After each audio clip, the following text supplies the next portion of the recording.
Chips. Making Star Wars Show. Making Star Wars Show. Making Star Wars Show. Making Star Wars Show. It's not about spaceships. Hello, everyone.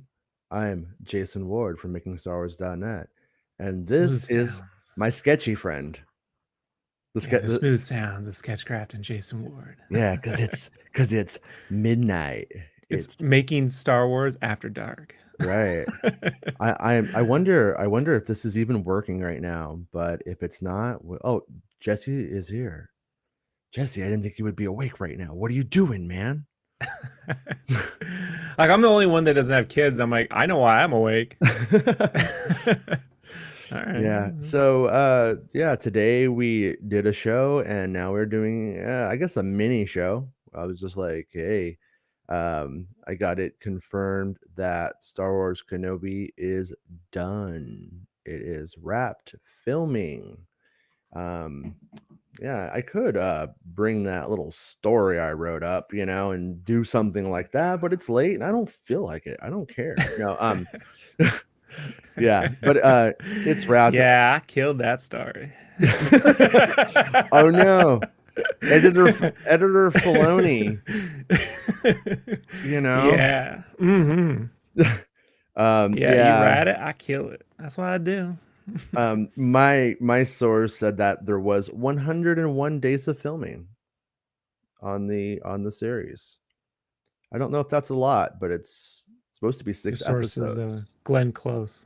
Glenn Close from the Fatal Attraction version from 101 Dalmatians. Oh, okay. I was like, and it's another vague 90s reference. You probably. Yeah, no, I never saw that one. I mean, I saw Fatal Attraction, but I never saw. But anyways, yeah. So I mean, like, I was thinking about it for a few minutes, and I was like, man, it's been a long time since that test back during the Mandalorian season 2. They had Kenobi out there one day, and they were doing, seeing what the costume looked like and stuff, and it was like about to start, and that was what I was hearing. Like, yeah, we're like ready to go. It's complicated, but we're about to go. And then, that's for the series or for the movie? For this series, this version, after they converted the film to them. Yeah, after that stuff, but it was during the filming of Mando. I remember, I think I was actually at Galaxy's Edge having the conversation about that, and which also feels like a lifetime ago. But yeah, everything feels like when we talk about the opening of Star Tours. Yeah, like that's how long ago it feels. Yeah, I'm not going there right now. It's crazy, but yeah. So like 101 days of filming was supposed to start filming, and then ran into all these snags, and Boba Fett started becoming its thing. And but what I thought was interesting was I was told that there was secret stuff being filmed, stuff that was held till the end. And if you're wondering, well, I mean, I love Bespin Bulletin, but if you're wondering why I was just like, be nice to that guy, it's one of the reasons that I think the stuff went around that it was done was because of what was happening this week. And it was kind of funny because the first part where I ran into Ewan McGregor was bizarre, right? I mean, that you could watch the other episode and see that, but sure. Quick take is you were driving along the freeway and you pulled right next to Ewan McGregor in his car. I started crashing into him, and it was a Rolls Royce. It turned out he has those like spinner blades that come out like in the wacky races, right? It takes out wards, and then you pod race crashed. I just threw a wrench behind me and took him down. Sebulba always wins. No, Sebulba. Yeah, no, what was I gonna say? It was actually at a stoplight, but and we were, I saw him and I was like, what the fuck? And then it was him, right? Well, anyways, yeah. And he's like, yeah, still at it or something like that. And then today I see the same car, but I'm going towards it. I look for Jesus inside, Obi-Wan Kenobi with the beard and everything. No Jesus inside. And I'm like, oh, it must be an assistant. Go closer. Dude's older. Get closer. oh shit, that looks like Frank Oz. I could be wrong. I could be wrong. Like there's a part of me inside of me that's like, dude, that's just too crazy. That's That did Liam happen. Neeson without the makeup. Takes the hair off, takes the makeup off, looks like Frank Oz. Yeah. Yeah, and it but yeah, it looked just like him, and then I know that they were filming stuff at the pool, and I'm like, what if they were I was tipped off about that from a friend, and then I was tipped Dagobah's off. a wet set, right? Yeah, and then when they filmed for what it's worth, that little monster in George Lucas's swimming pool for Empire, when they needed to like do more. But yeah, I don't know, what it looked like down there, and I had heard that they were using stuff with ice, but I don't know. I don't know how it connects yet. It's just these disparate facts, or rumors or whatever you want to call it. But yeah, what if that water stuff was for Dagobah or something about Dagobah? Maybe it's the water that they're going to use and do the rest as like a plate, but they wanted to use real water for some reason. There's some when he walks out into the puddle or something. I don't know. But yeah, it could be. He thinks it's shallow, goes right under. Yeah. Yoda, no. Just the ears Yeah, are popping out. he's like lifting up X-Wings again to prove that he can. But he montages the X-Wings. Yeah. You're the best around. Yeah. But I mean, but when you look at like the Yoda's little house behind me, and you could see like, there could be Hobble. reasons. Yeah. I mean, maybe, they wanted to copy that same kind of look. Maybe they filmed the pool. And I didn't research this adequately, but I believe that the pool that they used is a very unique one in the sense that I think the top opens up, like the ceiling. So it's like sunlight, enjoy your swim in the sun. And it's like, roof's on. Oh, continue swimming. It doesn't matter that it's raining, even though it doesn't rain here. Hardly ever. But you get lightning. That's the problem in California. So the minute there's a lightning, put on your Speedo, put on your swim cap, and fucking deal with it. Grew up in Southern California, and I gotta tell you, there have been times I got in the pool, they're like, lightning warning, can't be in the pool. And I'm like, God damn it. Through a temper tantrum. Yeah. In the pool. Yeah. No, I'm like, short circuit? Like, whatever. Yeah. I couldn't help but wanting to make Marty McFly jokes when he was driving a Rolls Royce, and I'm like driving at it today, like Flea pulls up beside me and I go to race him right in the You got what if Frank Oz is driving, he looks over and you're on a hoverboard right on the side. Last Podcast on the Left is doing this 3-part Billy the Kid series. That's awesome, by the way. Like I just finished part 2. It's so good, but it talks about how he would do this Apache thing where he would like get on the side of his horse and he could like shoot from it and you couldn't see him, you could only shoot the horse. I was like, Apache. I was like, that sounds like Marty McFly on a hoverboard. That's what I kept thinking the whole time. And I was like, Marty should have done that. They should have had Marty do that move in the movie. Yeah. It's kind of unfortunate. I guess they were really taking that you can't see a hoverboard thing seriously. Even though they would have just thought it was voodoo magic or something, but whatever. But yeah. They burn him. It's over. Back to the he got burned. Nolan says, you mentioned seeing concept art at one point of both Kenobi and his new darker costume and also Inquisitors. Any more details you can share about that? About them? Not at this moment. Like at this moment, I think we just need to like let this stuff kind of gestate. But what I think I saw was actually a photo of not a concept art but it was actually Kenobi in a costume. And it didn't make sense at the time, but now that I'm looking at it, he might have been wet. I thought he was wet. I thought his hair was wet. I thought it was sweaty or wet, and it looked darker, and maybe it was just wet. It wasn't I don't want to say too much, but it wasn't the most ideal like photo to see. Like if I saw it, you'd be like, cool, looks like shit. That's probably what you'd say. You know what I mean? It's just true. In that Rip Torn voice, probably tastes like shit to you. Yeah. Yeah. Big Bear. Yeah. Wait. Yeah. Rip Torn's not Rip Taylor. Rip Taylor's Rip Torn Rip is Torn, the actor from Freddy Got Defending Your Fingered. Life. Freddy Got Fingered. Freddy Got Fingered. The classic. Underrated film. But yeah. He was my talent card. I would read The Heir to the Empire. That's it. Jesse's all, Emilio did it in Young Guns. Fuck yeah, he did. I like Young Guns. I like Young Guns too. I don't know what happened to those movies. They're the Pirates of the Caribbean of the Westerns. Yeah. Yeah. They oh wait, it says what's it? Hey Dale, how's it going, dude? I like how Dale keeps our hours. Like Dale's always around. Except for when he left to go see a show. I go see a movie. But then I excused his absence. Minis are good. I'm still a minute behind. Your notifications take a couple of minutes to get out. Hey, at least you get them. You know, like YouTube could be like, never sent in. Complain, yeah. Yeah, that's kind of the thing about this is that when I put a show out, like I don't know if I could go edit it after, but oh shit. See it. So KWAPT says, FYI, you have another live broadcast going under MSW. And I'm guessing that has to do with because YouTube did a big hiccup when we went to schedule the show and it was all API error and it wouldn't let me start the show. So fortunately, I don't know what to do because this train left the station. This train's gone. Choo-choo. Yeah. I'm not going to worry about it, I guess. I don't know. Maybe that stream just goes forever. Maybe it's like, maybe we could start rumors.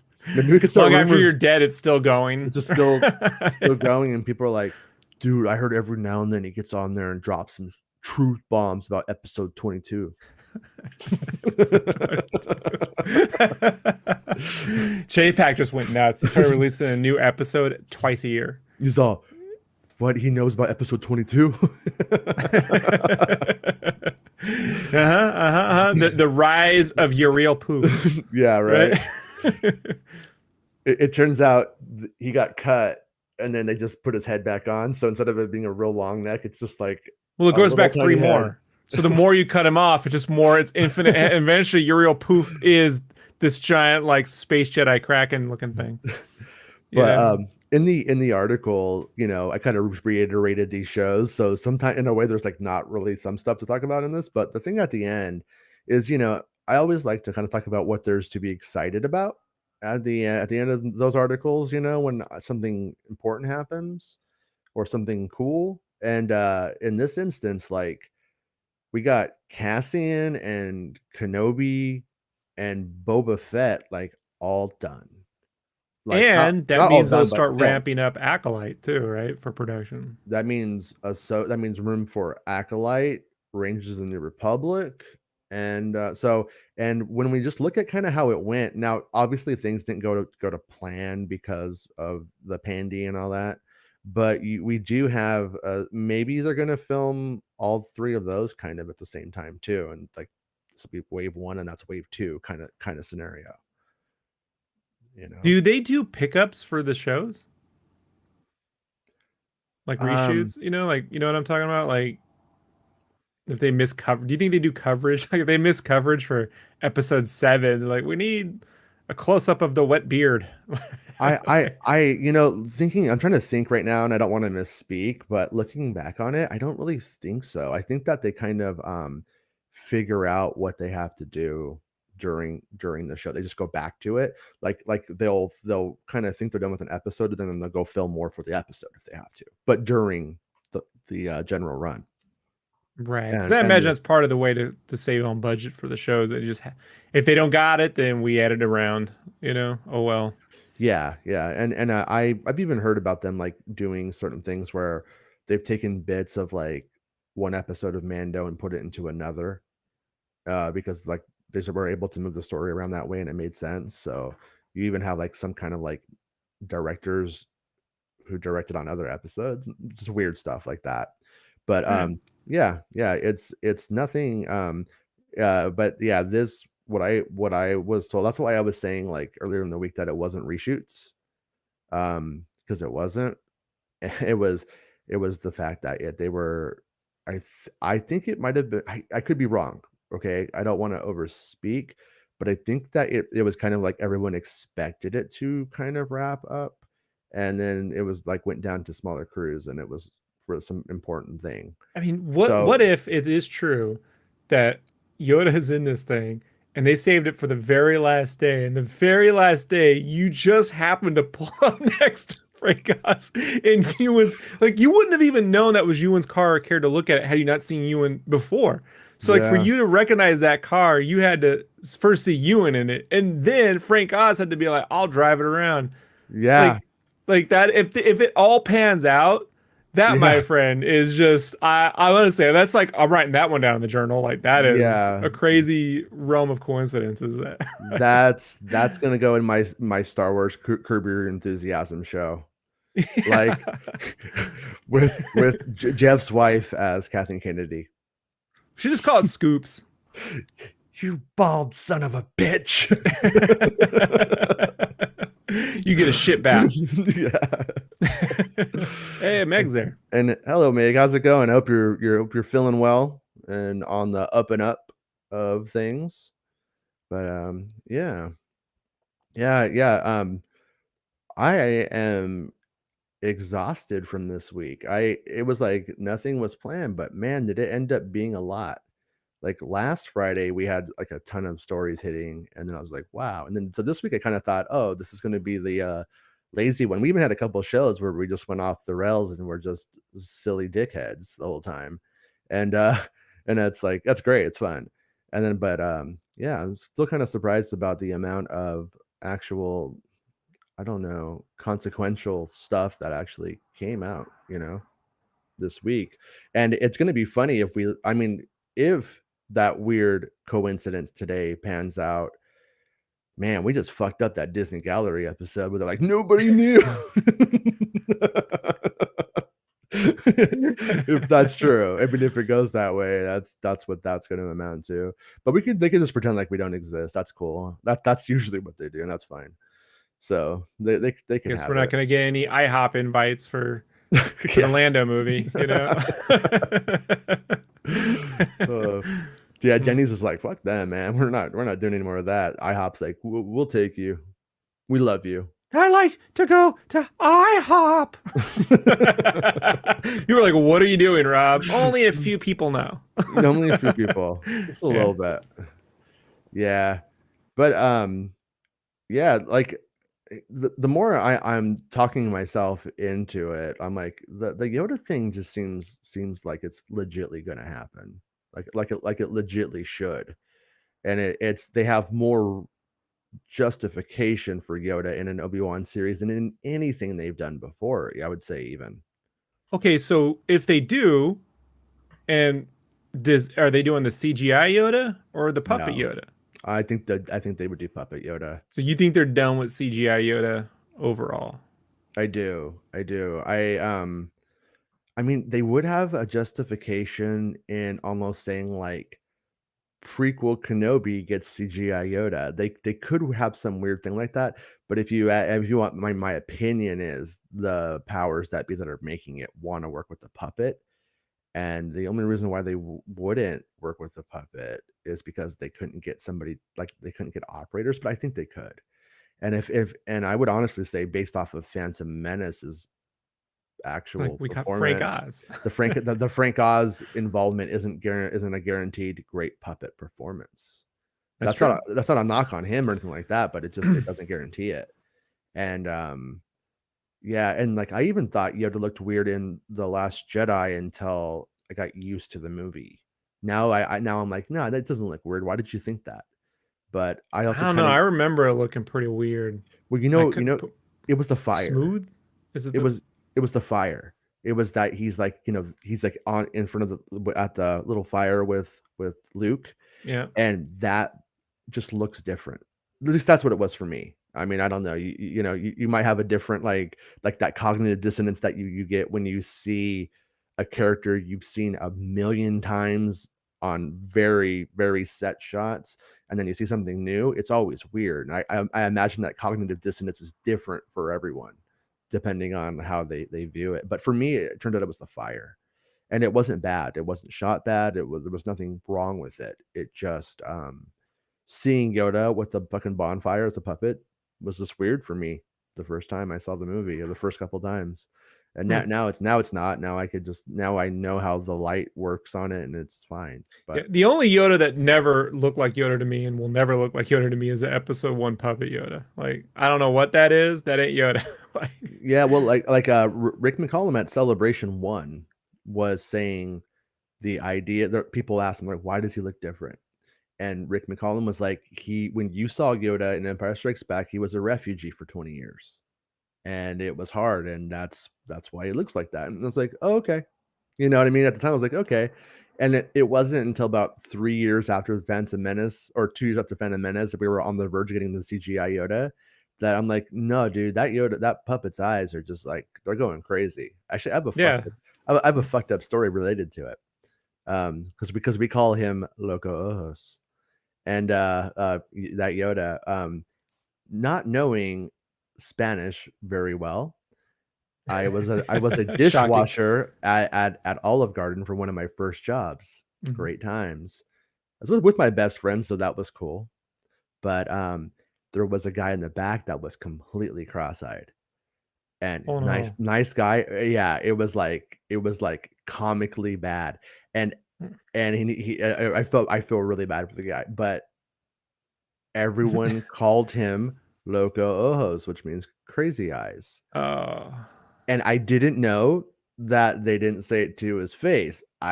Everybody called him that. So I walk up one day, I'm like, hey, how's it going, Loco Ojos? Oh, no. And he looks at me like, no. like I wasn't bald yet, but he's like, you bald asshole. I can see that in his eyes. I can see that in his crossed eyes. Karma will get you one day, Jason. Yeah. I told you, I feel that way every time. I was like a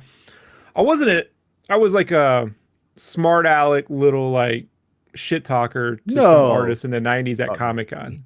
Right? Like I would be like, oh, you didn't try, or some weird shit like that. Right? Mm-hmm.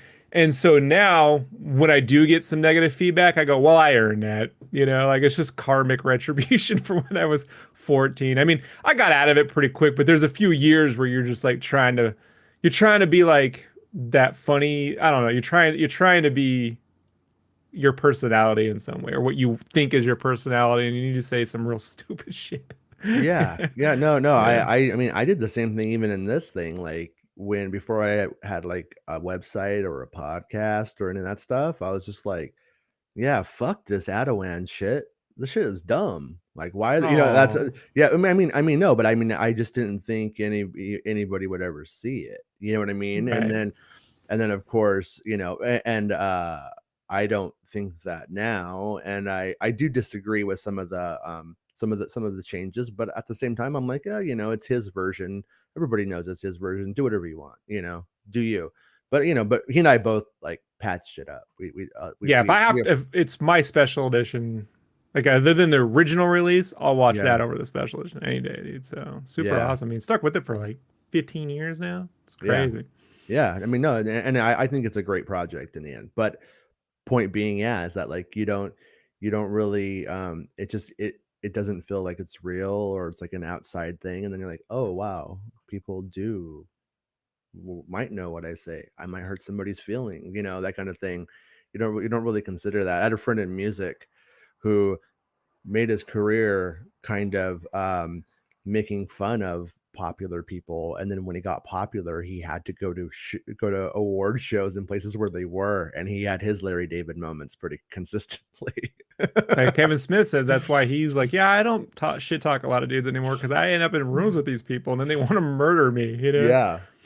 Yeah, and it's like, I mean, for the most part too, like those people in the Star Wars community are okay when they are not competitive, when they come to the realization, it doesn't matter who you are, you don't get the whole pie, because people don't want your pie. The pie is very big, and they don't want your type. They might want somebody who doesn't say fuck, shit, piss, cock. My kids watch this with me, Somebody who doesn't make jokes that Boba Fett sucked off every tentacle of the Sarlacc pit to get out. Some people don't want that. Right, and I don't want the today on StarWarsNews.net. Guess what we're gonna talk about? Maybe the hidden mysteries of Yoda's. And that wasn't a dig on Star Wars Newsnet. See, you almost accidentally did it by just generically doing. I meant making Star Wars. Oh, that's Okay. I see. I used to get those two confused. I thought you and them were. I'm not saying them. I meant you making Star Wars. Yeah. It's a slip of the tongue. Yeah, It's so similar. It's all the damn .nets, bro. Force.net, making Star like all the Star. Funny, I get all my Star Wars news from .nets.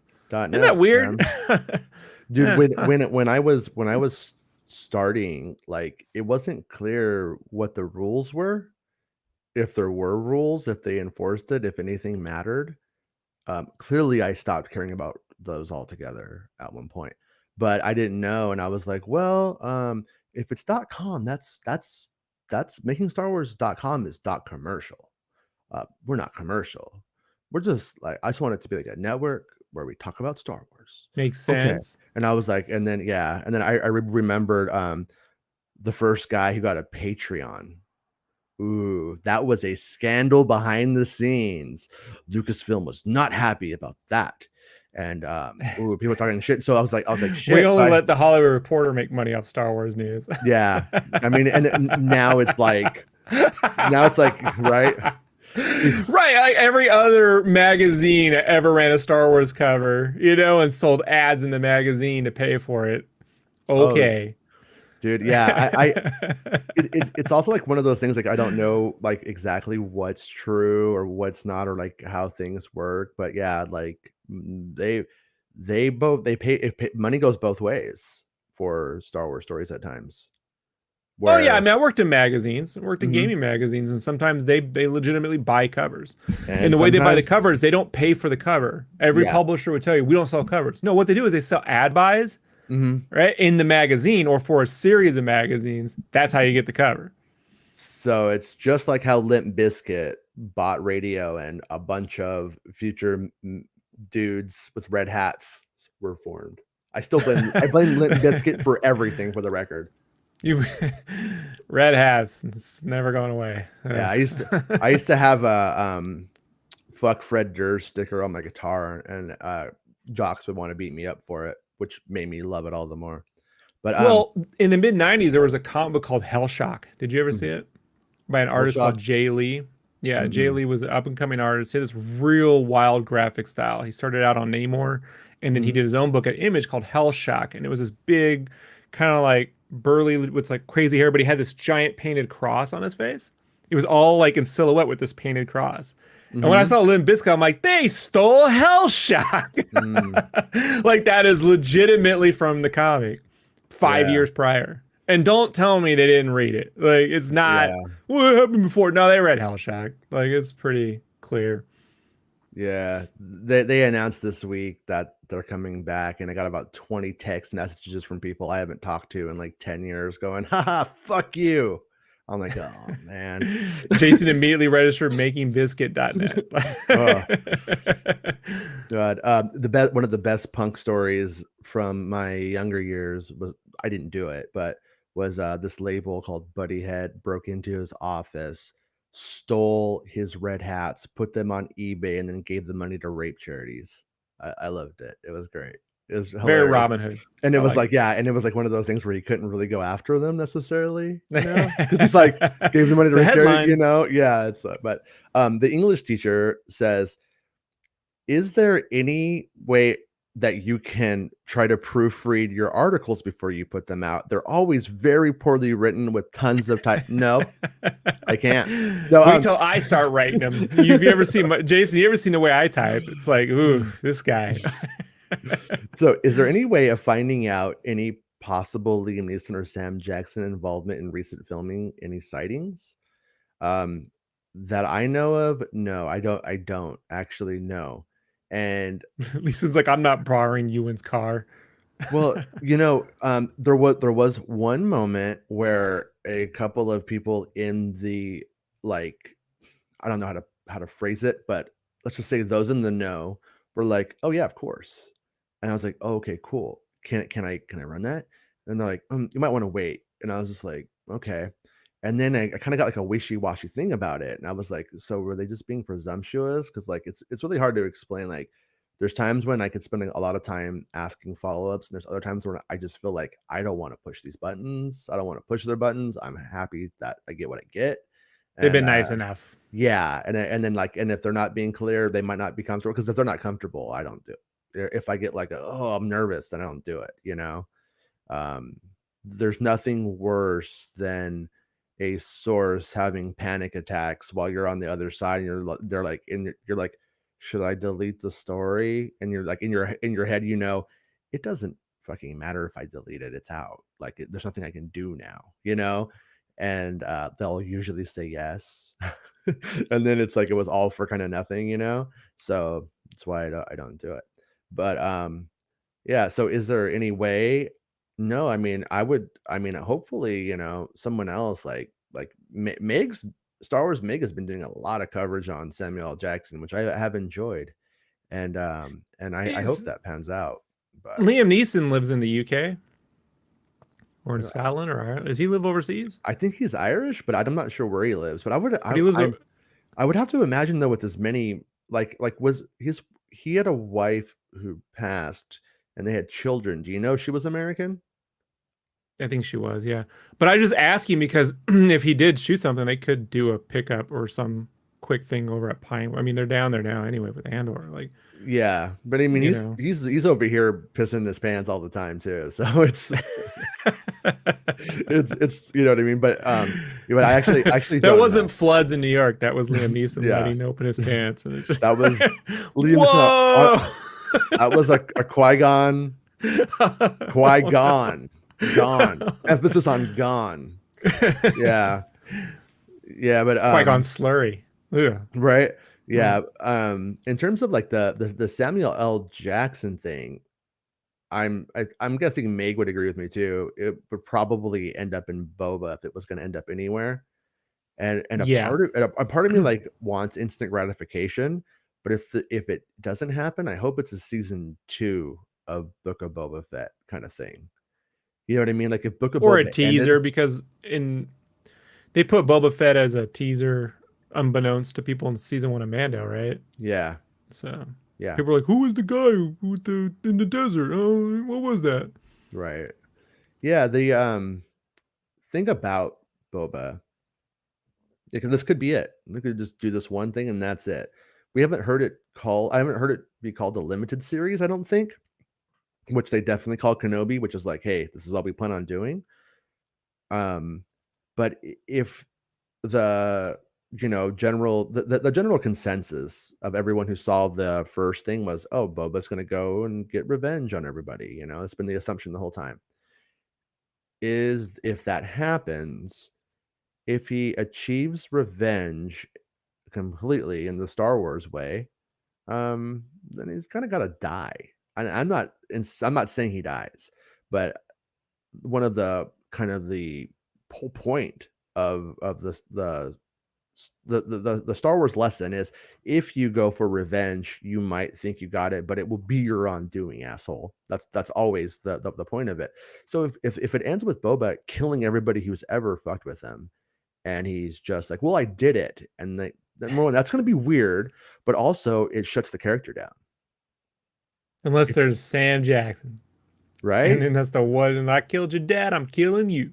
Yeah, yeah. I mean, and it would be cool if I mean, wouldn't it be rad if on one hand, like he does it all, he thinks he does it, and he's just like he sits on his little throne, he's like, yeah, I fucking did it, and then someone's like, hey, got something, and then you're like, oh shit, you know?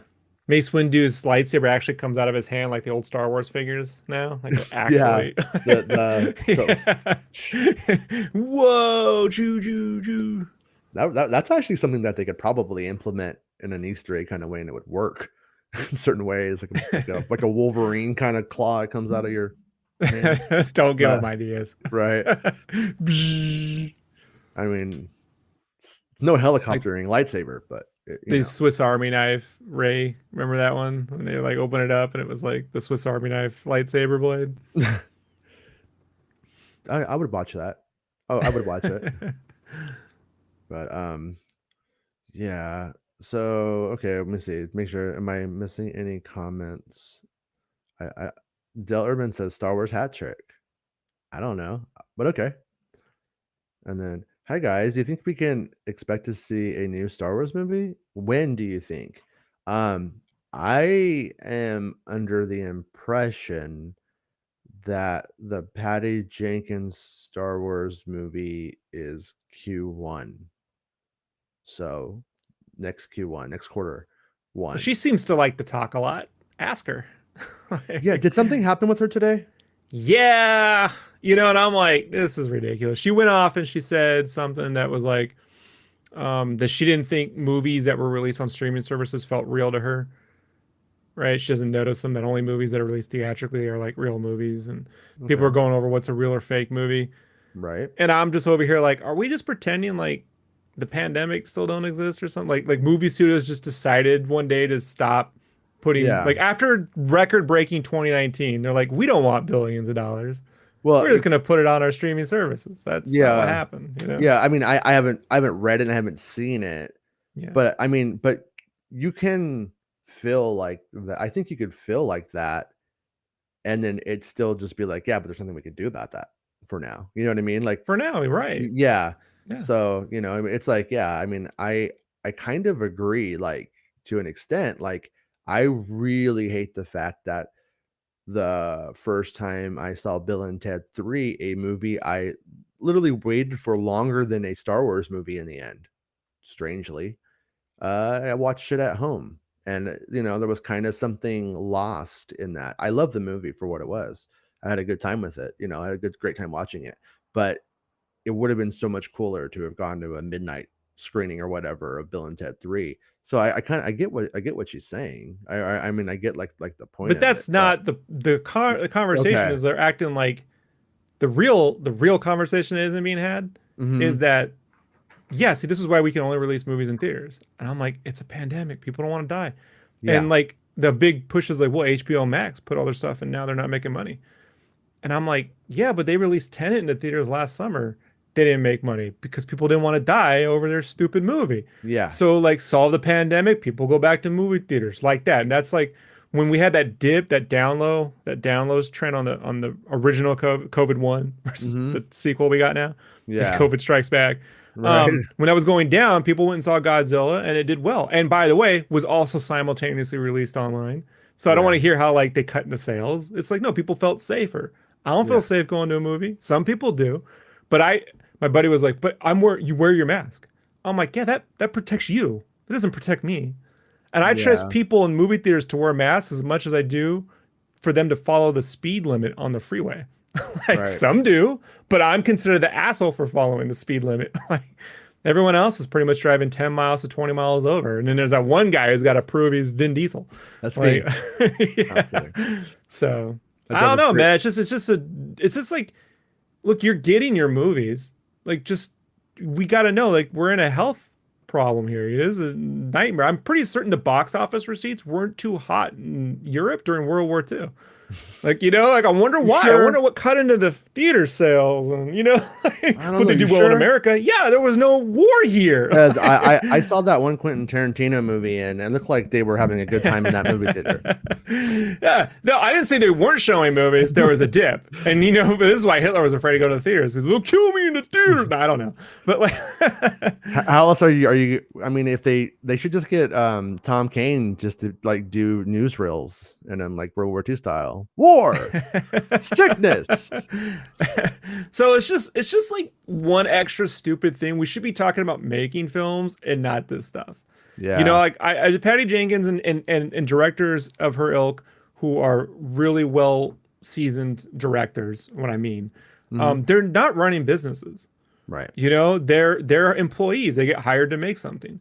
The Right. people who are running the businesses are trying to figure out how to make money and not have the headline family of 20 got COVID seeing the Black Widow film, right? And it killed them all off. Like that's what they're afraid of. And you're just pushing people into a position where that's going to happen. And then are you going to take responsibility for it? No. Yeah, And and no one's I going to be mean, like, well, oh. until they really start enforcing the proof of vaccination, I don't think I'll be really going to the movies and taking my kids to the movies. Bro, they I'm wouldn't not gonna enforce risk it. people not talking in theaters for how long? Yeah, And but and my whole point to this too, and this is why I didn't want to get to on the main cast, but we're at the tail end of this one, yeah, is that I haven't felt safe in a movie theater since the Aurora shooting. yeah, I mean, since the Aurora Dark Knight Rises shooting, every time I've gone into a theater, I pick the seats towards a back exit, and Mhm. it's where I can always see right the front exits. And I am during a movie, there hasn't been one time since 2013 I don't constantly check the exit signs during a film. Have you considered bringing your horse like Billy the Kid and just watching Yes, the yeah, but I'm not good at that Apache move. I just fall. My head hits rocks. The horse just runs wild, or I shoot the horse because I'm a bad shot. You know? Probably, yeah. That sounds like what I would do. I've done that. I've done that in Red Dead lots of times. Sorry, Betsy, I loved you, but Here's how anyway. bad it is. If Billy the Kid had access to a GoPro, we would have seen that from his angle.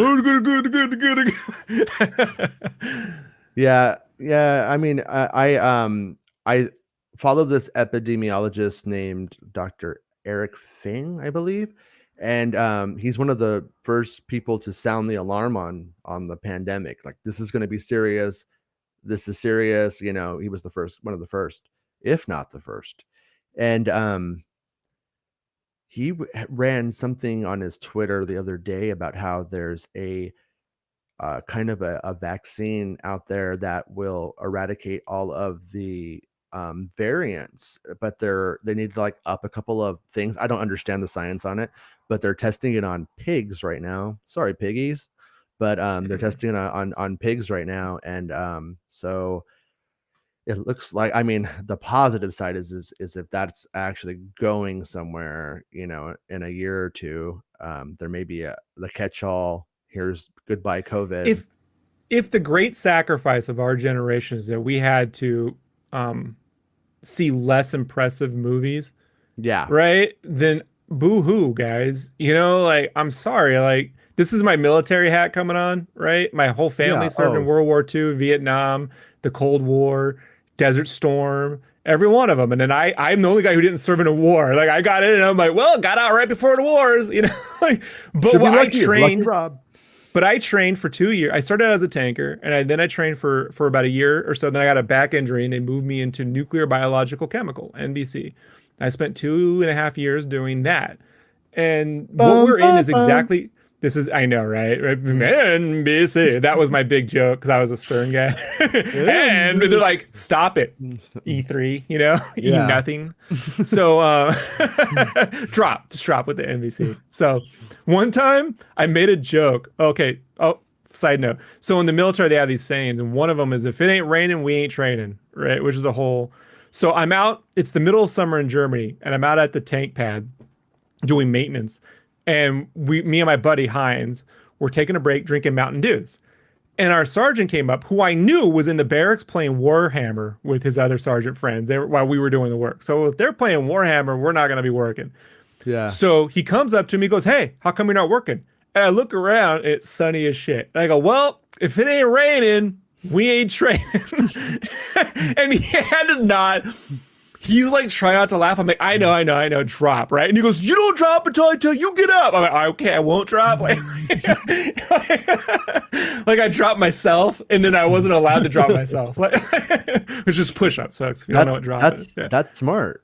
Just like, I'll just, and they're like, no, don't do that. Just get more comfortable, asshole.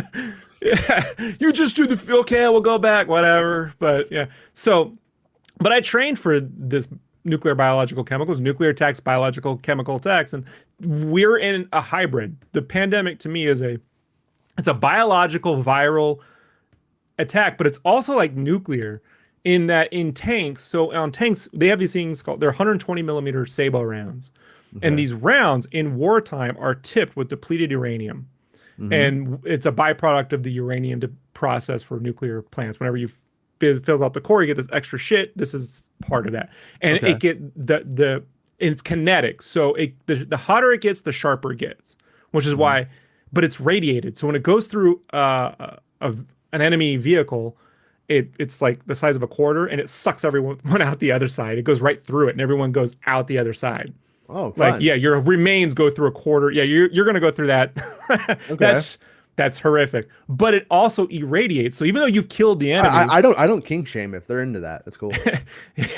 believe me, I used to go, can I fit through that hole? You know, like, so they did not want to talk about it, but I was that guy. Yeah. And nothing changes.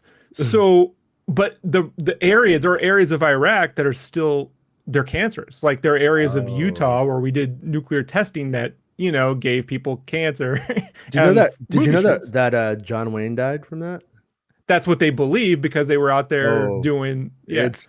I mean, when you look at how many of the crew members died of cancer, Or like in Area 51, not S4, but Area 51, when they had this pit where they would just burn stuff, and these guys got all sick for it. And George Knapp covered it forever because there was a lawsuit against the government for these contractors weren't military, they were contractors, they're private citizens who are getting, God knows what they're burning out there, and not alien craft, just fuels and engine parts and you know that affects. But to get back to this irradiated thing is when even though the enemy's dead and you can roll through it, you're rolling through radiation. You don't know. okay. And so I feel like COVID's the same way where, yeah, people are gone. They walked out that restaurant, but I don't know how long this is sitting in there.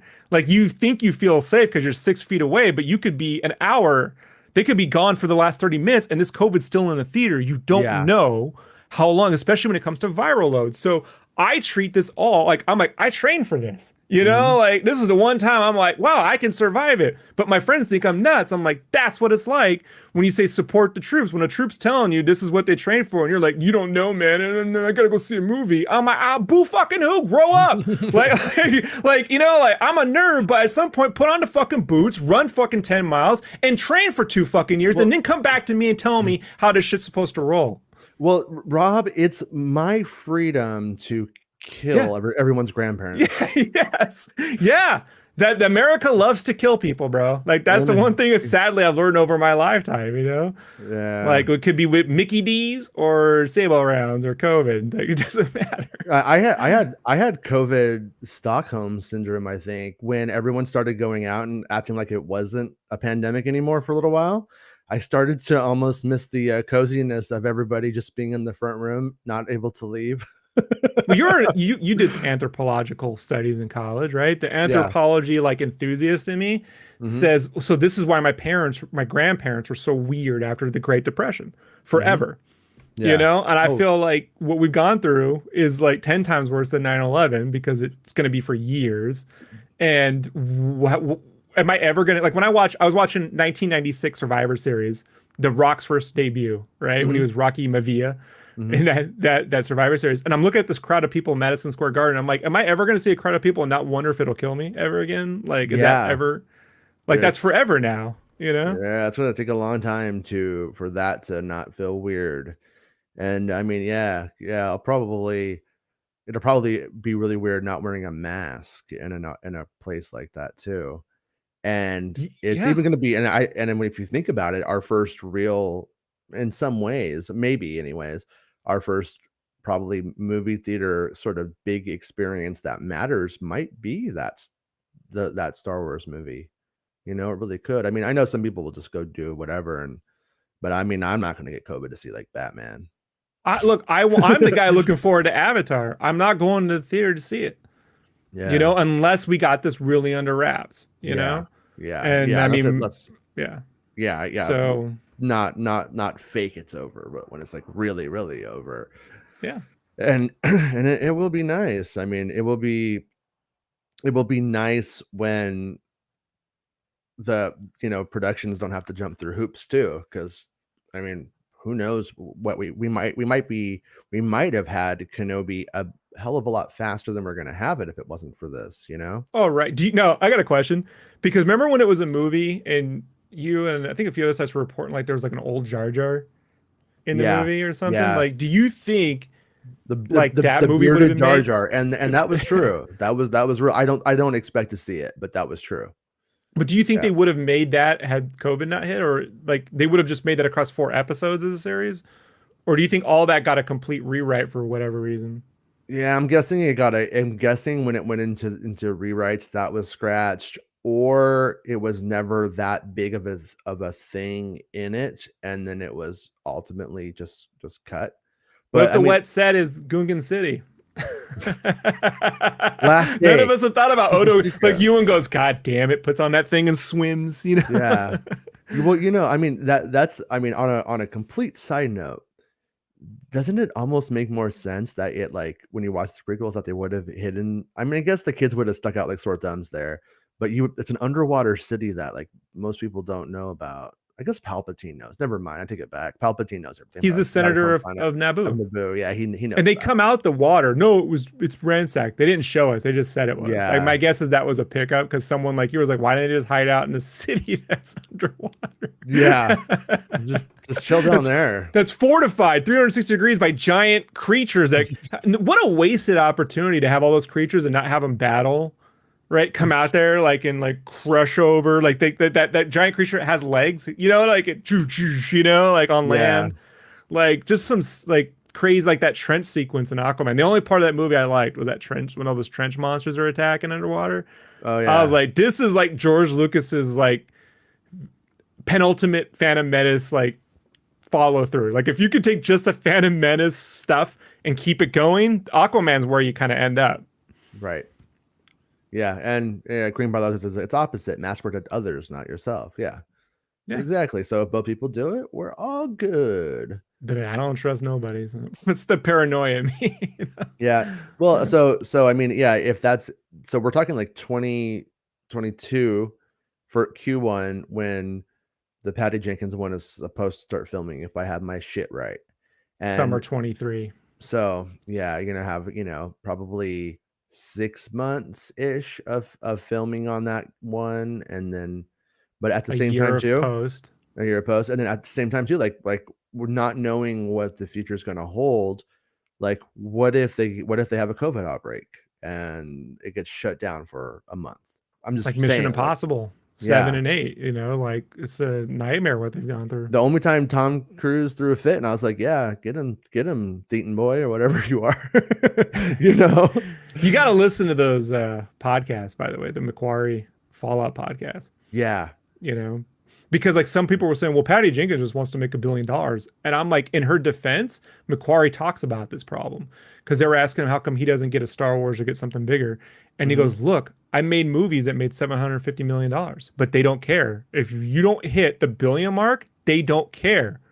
Yeah. Now, now talking about theatrical releases, how healthy of an industry is that where you have to make $1 billion or you don't get to make movies anymore? And then you're also simultaneously shitting on the films that don't need to make $1 billion to make like when I think about it, like the streaming services, they're making 40 to 60 smaller budget films now a year, right? Which is what studios used to make in the 90s. And not every movies were good, but they weren't in theaters for a long time or they weren't making a lot of money. Swimming with the Sharks was not a movie that was remembered for its theatrical run. Okay. But it's an amazing, like that's the Kevin Spacey film that put him on the map, for a bunch of reasons. And the opportunity knocks guy, right? Right. So, but that's like it made its money on video. But now that you got studios that they're not going to make those films, someone else has to pick up the slack. Like that's basic. If you're a capitalist, that's basic capitalism. Right. And like, what do you do with it? I don't see movie theater owners or what they call NATO, dumbasses, North American Theater Operator. Everyone wishes they were in the military. You don't know that? No. So the North American Theater Operators call themselves NATO. And I'm like, they're probably these assholes who say things like pull the trigger. Shit like that. It makes sense now because Regal is run by Thatcher or something like that. No, I'm kidding. But it's like, yeah, what the fuck? What? But I don't see them putting their money together to get theater exclusive films.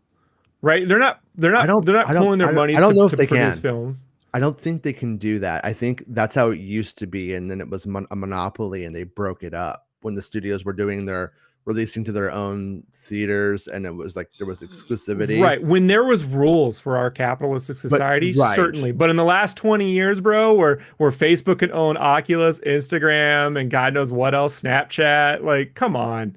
Yeah. Like if they lobbied, and we all know it doesn't take much to lobby, apparently. Like you find out these people in Congress, red or blue, get $5,000.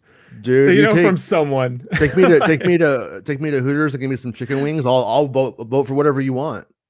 Okay, so think about Hooters was in the early 2000s. My uncle who lived off. I told you I had this uncle who made a living off playing radio station giveaways for all the time. Mhm. He had these Hooter coupons that for free Hooters wings, like a year supply. So he gave me like 50 of them. So I would treat everyone after, like on Thursdays, let's go to Hooters. Like, and I'd get like 10 plates of the wings just laid out. Everyone's like, oh, Rob's a baller. I'm like, nope, but you remember me when you all get jobs. I was the guy who fed you. Yeah. Yeah. Yeah, I find that place so uncomfortable. Yes, but it was free wings. Oh, no. Oh, I would. Yeah. Yeah. I mean, pretty girls could pretend to be interested in me if I get free chicken. I don't care. They were take it. trying to sell you but- calendars. I think that's how they made their money. It Oh, was like okay. the waitresses there didn't get paid much. I got paid in tips, and they would sell the calendars that they get a cut of. That's, I Okay. think, how that went. Yeah. So I'm like, everyone has to tip because we live in that stupid society where, you know, people have to survive off those Yeah. tips. So, Right. but yeah, we would eat that. One time I got so drunk and sick off those wings. Like, I was working at Kinko's after college. I had to call in sick because I can't go. I'm too drunk at a Hooters to work at a Kinko's. Now, how white trash is that? No, that's I think you were the Kinko's employee from Half Baked, not Half Baked, Chappelle Show. When that hit, the pop copy, I was working at Kinko's. Yeah. I blew that up on the oversized printer and I laminated it and I put it in the back room, and my manager came in. Who made this? Who made it? I was like, I did. Yeah. Oh well. My my bass player who made my fuck Fred Durst sticker for me worked at a printing place like that and got fired for it. Actually, I just remembered that. Yeah, no, he's a dick. It's cool. But anyways, Geek Fury says studio execs are so afraid that if they hire the 700 million director for a has to make a billion movie and it makes 700 million, that other execs will be like, "What loser exec? What a fraud!" Yeah, it's ridiculous, man. It's ridiculous. Could you imagine if Lucas said the Phantom Menace had to make $1 billion or he can't make it 2 more? Yeah. And then every day he's out there like you know, people who over market their Patreons. He's out there every day at an EW or on VH1. Hey, if you don't see my movie, I don't know if I'm gonna get to make the other 2 because it has to make $1 billion. You know? Like, yeah, so I'm holding the other 2 movies ransom until you see it enough times to fund the other 2 films. Like, George Lucas should make a Patreon and have all those people that buy into the idea he's taking Star Wars back. He should be like, oh, I need funding for my Star Wars movie, and he should just take it and go to the Hooters. fact that one of his kids hasn't done it says that he probably raised him right. You know, like if one of his kids was like the tag team partner to Chet Hanks, like if Chet and Chet hang out, we're funding the Civil War, we're gonna storm the gates. Yeah, he's probably like, I mean, his kids are probably like, oh, we see what fucking insane maniacs you all are in that fandom, and we're good. we're good. Also, we love Linda Ronstadt. Yeah, she was like a mom to us. It was weird, right? No, Yeah, we just watched the Pirates of Penzance. We never see her. I think Lucas is. I think it's Is Amanda Lucas the older one? I think his older daughter. She wasn't. She did like MMA for a while. And oh yeah, I don't think she won. I don't think it's it so went hard. well. I don't blame anyone. Oh no, I Yeah. I can't even beat myself up. But You're like, whoosh, I'm kicking but my ass. I like to imagine she started training to fight us. She's like, I'm gonna have to take these fucking dudes saying that my dad did whatever to their childhood. I'm gonna have to take them out. And yeah, she met Filoni once at a con, and I was like, you need to step up. some filmmaker who makes like Taken 9, he needs to go and like do his Taken? original movie where it's Taking or Taken? Taken. But, Okay, you know, like Taken. like basically you make Liam Neeson into this George Lucas figure, and then but you think he's going to be like the hero. Kind of. Have you seen Pig? Pig. No. It's I won't ruin it. I don't want to ruin it for anybody. But I just watched Pig a couple of weeks ago, and it's with Nicolas Cage. It's a Nicolas Cage movie. Yeah, but this it's I like, know. but he's actually like acting in it. It's like he's not just trying to pay off the IRS on this one. And I like that one that was like Five Nights at Freddy. Yeah, like that one. yeah. This Yeah. isn't that cage. Okay.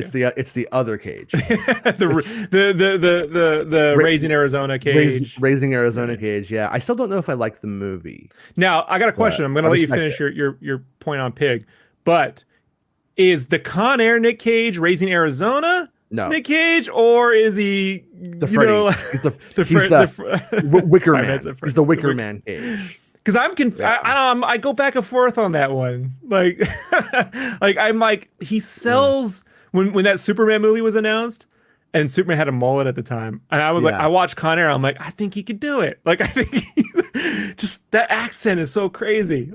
Yeah. I was like, I don't know about that one back then.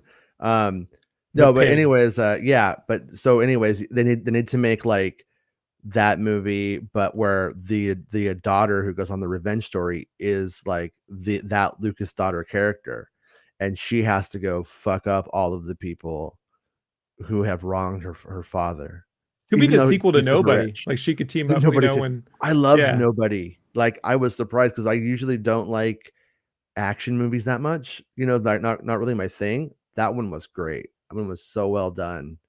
And Christopher Lloyd, man, he was on fire. yeah. It's one of those underrated. Like came out in the theaters, no one saw it, but it was really good.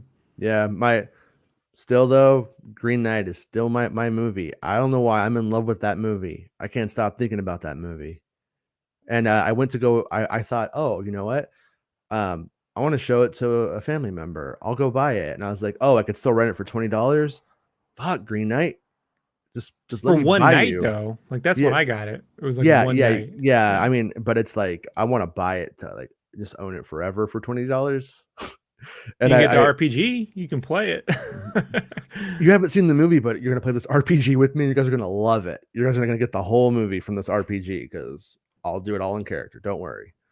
Yeah, yeah. But I think it comes out in October because was like on Target. I went to Target.com and I was like, Green Knight. And it was like you could buy the Blu-ray in October. So I have a Fun thing, feeling. did you watch the A24 one night? The one night $20 No, it was screen? I did. Green Knight is the only movie I've seen in the theater, and it was like a late showing, and I looked on my phone and there were no seats sold, and I was like, and it was just like it was kind of rainy out here that night. I was like, yeah, this is the time. So I went and saw.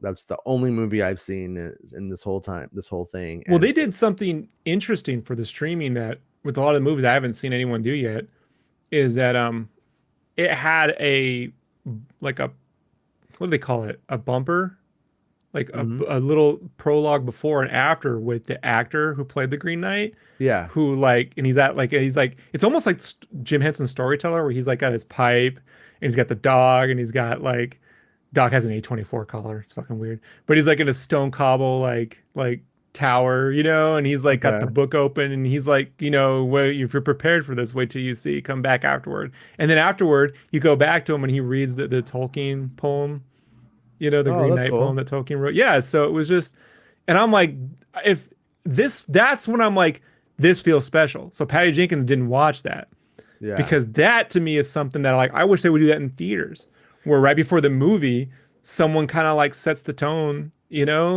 like a little storyteller opens up the comic or something or says something that isn't like one of those Coke ads. Here's my film. Remember those ads? They were like, I made a Oh yeah. film, and it's a fucking Coke ad. You're like, you didn't make a film, you made a commercial. Like, just stop it. The But yeah.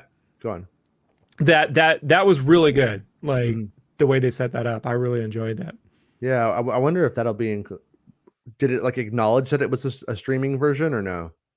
Yeah, yeah, It it did. was their service for it was really great. Like you logged in, Mhm. you had like 4 hours to watch it after the initial time. So it's a little bit like you got to see it, but so is a movie when you buy a movie ticket. You Right. know? I was like, it's crazy. Why can't we watch it whenever? I'm like, when we buy a movie ticket, it plays at that time. Like, whatever. Started on time, unlike a movie theater, right? Makes Didn't have to sense. watch all those shitty ads. But then it had this like cool like countdown thing. Like A24 has really great presentation. Like they Yeah. really get, you know, it's like the criterion of Oh yeah. films. Have you Yeah. did you see the trailer for that movie? Is it Goat or Lamb? I think it's Lamb. No. It's this like movie where like like in like mythical creatures, you have like a goat man, It's Yeah, like Sweet Tooth. it's like that. Yeah, they like this. I think it's called. Is it called Lamb? I think it's called Lamb. And it has Jason a, redacted tomorrow. but it's a baby with a lamb head, and a lamb has it, and then the couple keeps it like it's their child. And I was like, oh, that's a see that real movie. grim fairy tale right there. Like those are those old school myths where you're like, yeah, it's not cute. Yeah, you're like, oh, this feels fucking something was really weird about this, but I would need to see this movie. So speaking of Green Knights, back to Yoda. Ooh, right. Look at that segue. Yeah. Actually, it's Kenobi. You failed. It's a green screen night. It's Kenobi. Kenobi's a green screen night. Oh, that's my Mad Magazine, right? For the Kenobi series. Green screen night. I'm gonna take that footage of you and then put stuff on the green screen behind you. I just have to figure out what the right thing to put behind you is. You're gonna double green screen while I'm talking. Wouldn't that be great if you could? Like if with these images, if I could key out my image and then have a key and a double key, like a triple key. There's Lucas's eyes looking. But what I'm gonna do is I'm gonna put myself back there just going, no, this guy, no, the whole time, and then I'm gonna re-upload the video, and then that will be the one that'll be like, how did they do it? It'll look like me when you put the chats over me, and I'm like, Geek Free says, has there been any rumors about Lucas's kids working on Star Wars show in the near future?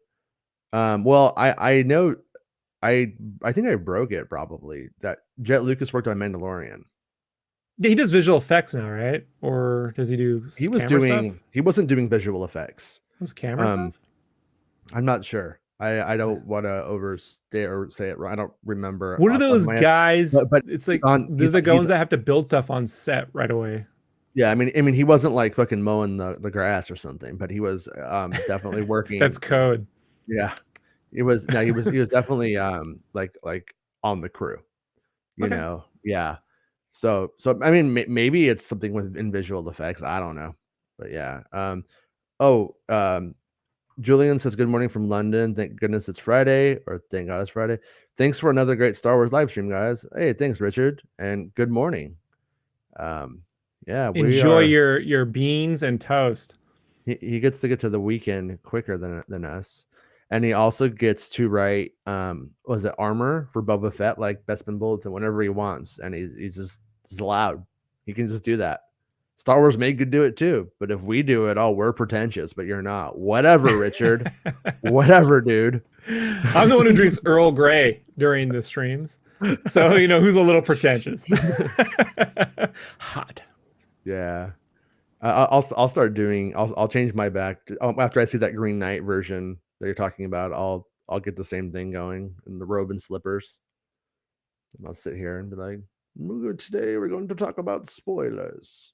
Gotta get some good close-up, like pre-made camera shots of you putting the tobacco in there, but it's like bubbles. You know, like the bubble.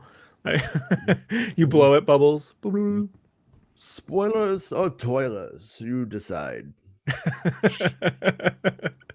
I toilers for the spoilers in the banks of the burrs of California. I think it probably means Taken is the Fast and the Furious of shoplifters, or Taking 9. I don't know, but I haven't seen any of the Fast and the Furious movies. Turns out, but that one where they go to space, because you've been living it whenever you drive, bro. Right? Yeah, I don't. What? I lived it. You hit the gas and like it zooms in with the nods, and you know, like with my engine. With my Prius that I take up to 80 miles an hour sometimes because I live dangerously. I don't give a fuck, dude. That's probably like a bunch of kilometers if you're over in the UK. I don't know. I don't know how many it is, but it's probably a lot. Americans, our inability to do math because we just for some reason can't abide by rules of 10, you know, like amazes me to know it. We're like, what is a millimeter? So to this day, I'm like I moved to mils and ounces when I started cooking because it's just, I can't, what's a fucking half cup, man? Like, it's so weird. What packed a half cup with brown sugar? What do you mean pack it? Just get, how much weight? I just wanted the weight. You know, it's so much more efficient. A bunch of kilometers.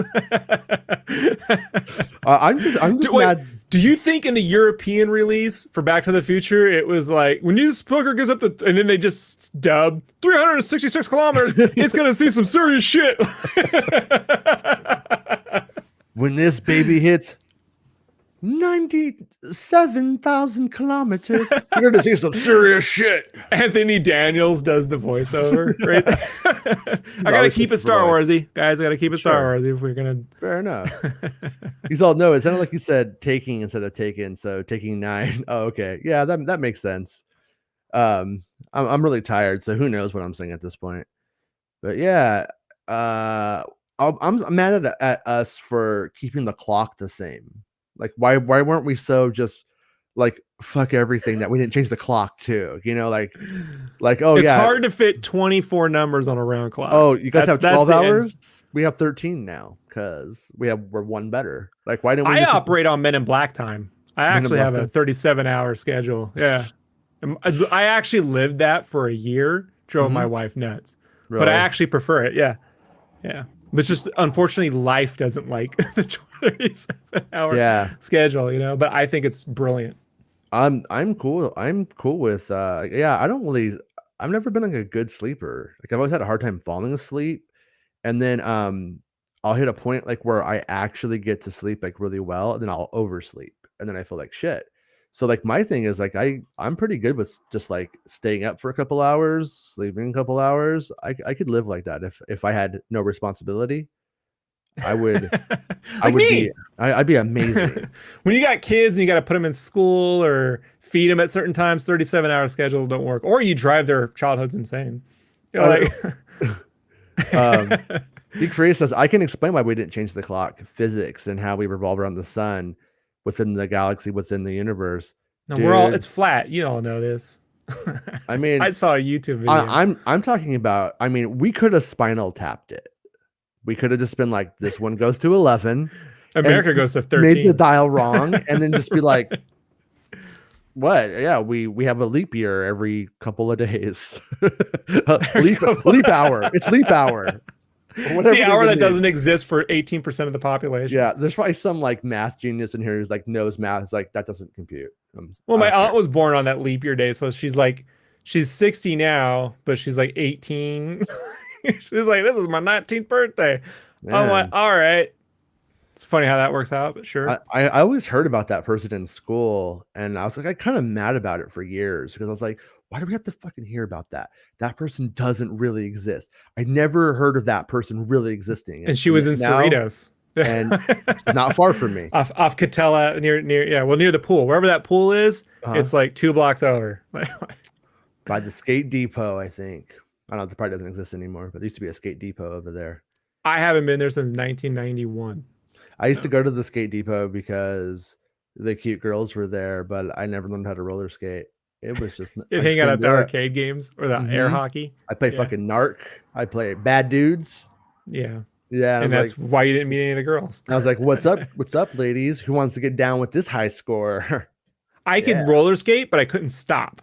So like I just have to like plan where I was gonna hit something and fall over and just take the roll. Yeah. Yeah. And then by the time like I was like in a place where I could probably like really learned how, rollerblades came out, and I was like, nah, I love myself too much to put those on. So I never did. Yeah. It was like all guys who listened to like bad industrial music and shit who were like wearing rollerblades strangely. Like I feel like just like failed goth kids wore rollerblades. Failed goth. My mom wore rollerblades, and she was like, "You want to be an inline skater?" I'm like, "No, I want to play Chrono Trigger. Leave me alone. Like, I just want to stay indoors. I want to play Shining Force 1 and 2 back to back. I want to watch my wrestling. I'm gonna draw. I'm gonna do all the fucking house chores. I don't want to inline skate. You know, like, but I could break my hand. But your mom was like a chick of the 70s, right? 100%. So rollerblades to her were just the next evolution of roller. So she grew me up on roller. She took me to rollers. My mom was the one who would do the yoga. She'd do the yoga and all the moves in the center of the roller skate thing. She could do all that shit. And she was so that was the first time my mom was ever disappointed in me, when she realized I hate roller skating. Like, she was really disappointed. You know, like bowling I could do, but roller skating, Yeah, there was a Back to the Future game that's actually like kind of good in some ways. Like the story is kind of good. Like it ends up getting good, I think. But Doc Brown's really into rocket skates, and I was like, it's kind of like a little bit Bob Lazari, but I'm like, there's no way Doc Brown ever knew how to roller skate. I don't believe Like that. if they ever made the sequel to Big Lebowski and it was the Little Lebowski, right? And like Chris Pratt or Jesse Plemons was the dude's kid.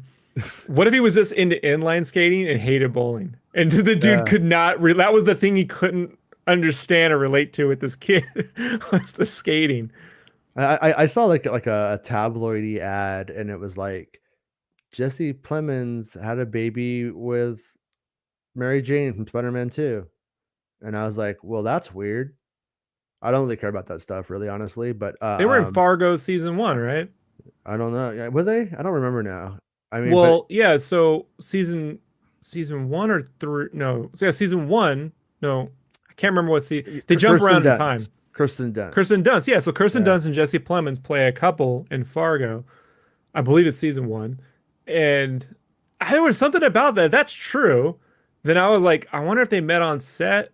Because you played twins. They had a baby and stuff, and it looked real. So I think it was real. But it was like, I was like, wow, Jesse Plemons, good work, dude. And Fargo's the place to meet women, like, because Ewan That's left where his you wife over Mary. Yeah. Ooh, that if you ever want to read a write up about unhappy divorces, like that write up on Ewan was not. Yeah.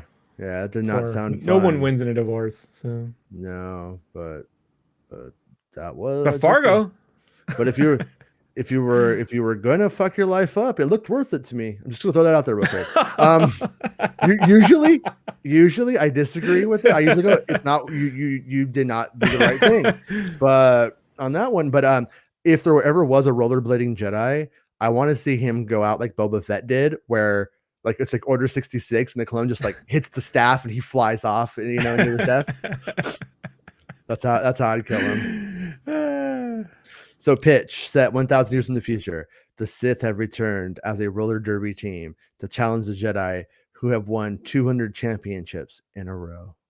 You should really watch Auralnauts. That's right up. It's right up the alley of Auralnauts, right there.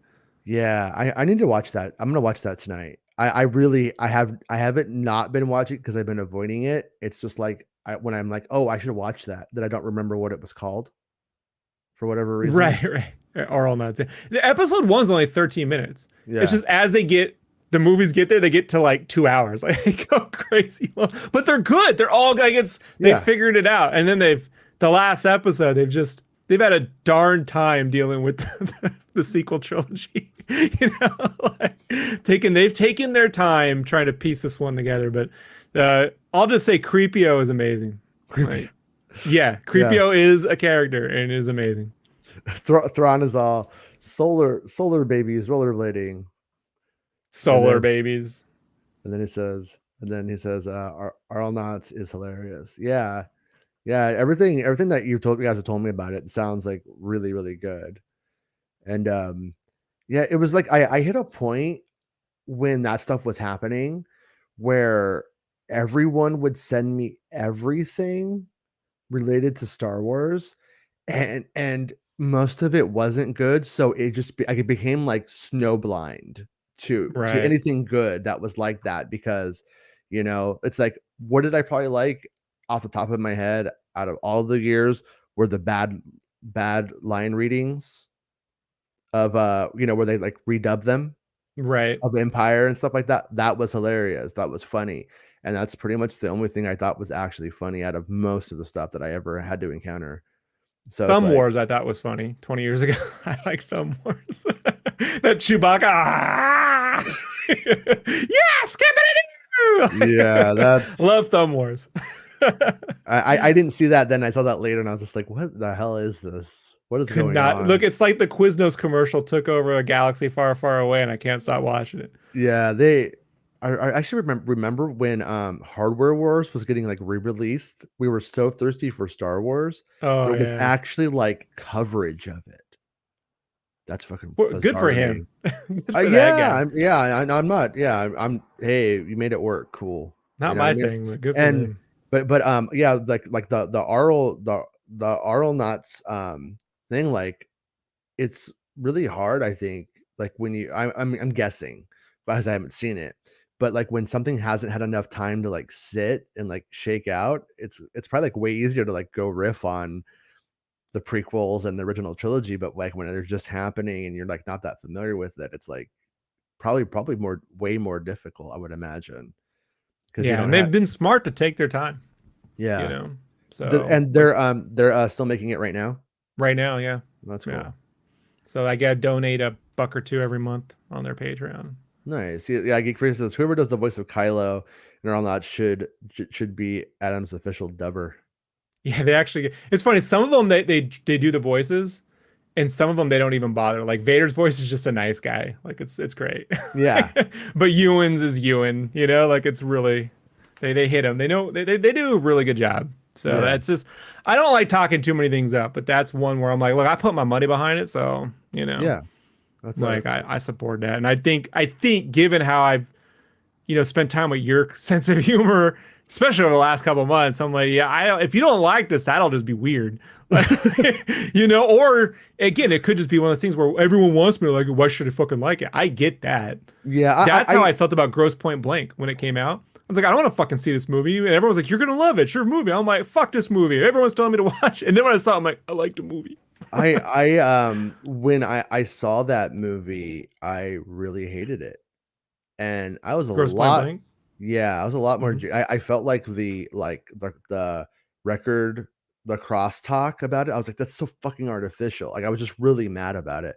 So I kind of want to watch it maybe as a less angry, more mature person, and see if it works for me. But yeah, it really pissed me off. But everything used to piss me off because I mean I was still pissed off about what was that movie where they all work in the record store?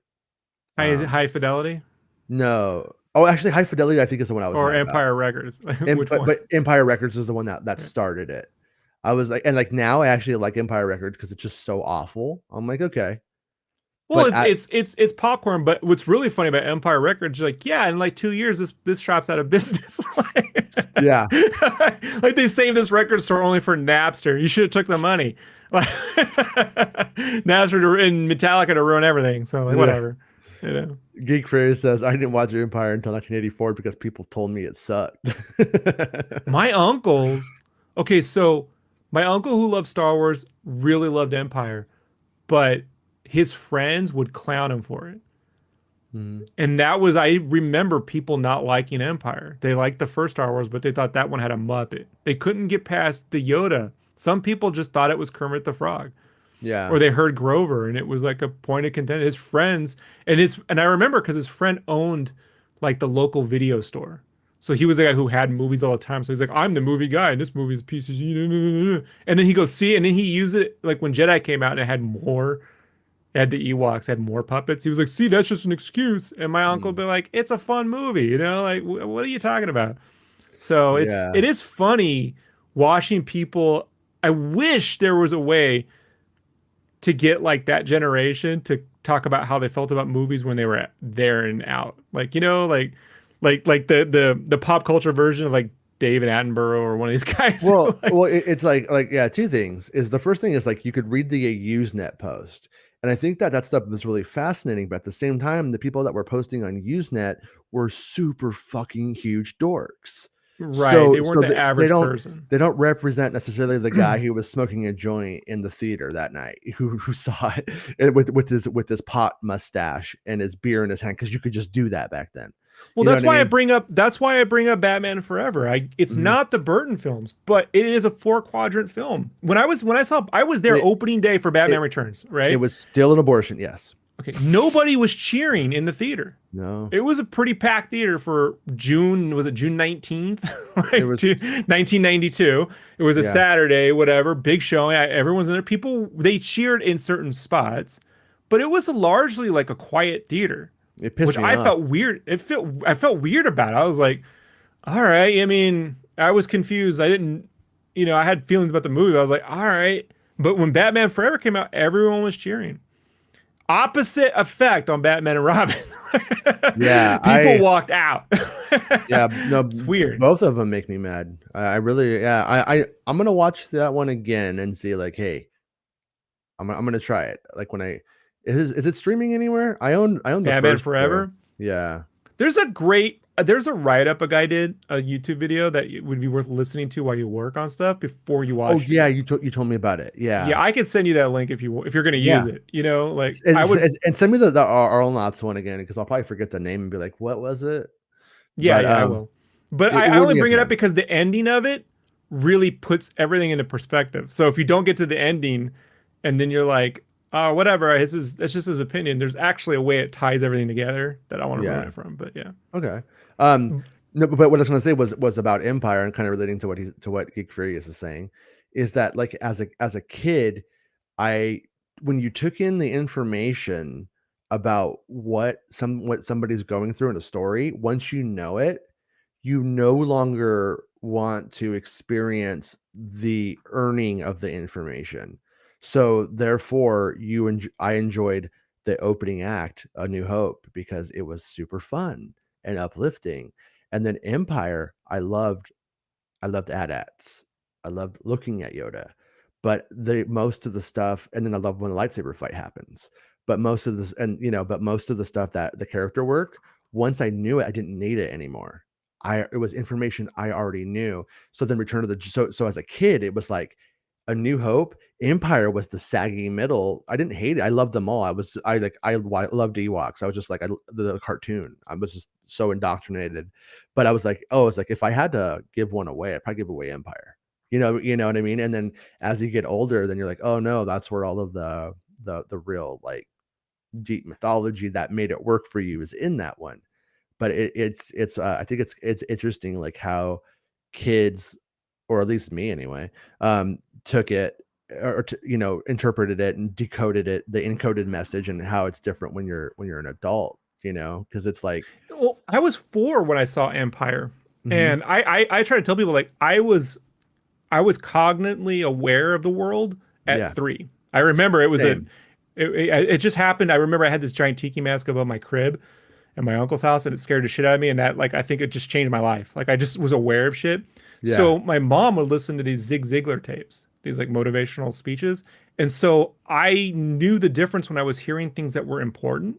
Like, I understood something was important versus something's funny, right, right? And so when Yoda starts to talk as a kid, even at the age of 4, I was like, this is important. mhm, This isn't funny. And so those moments meant more to me. It was really weird how some people are like, some people have certain things catch their attentions even at an early age, like they play the piano or whatever. But when it comes to like philosophy, like that was something as a kid. And my parents were not. yeah, My mom was as popcorn as it gets, bro. Like you could not have a deep conversation with my mother. It was like Roper Farley, which was the most better person on Three's Company with my mom. But mhm, but that's what spoke to me. And when I got to Jedi, it just had little of it in there.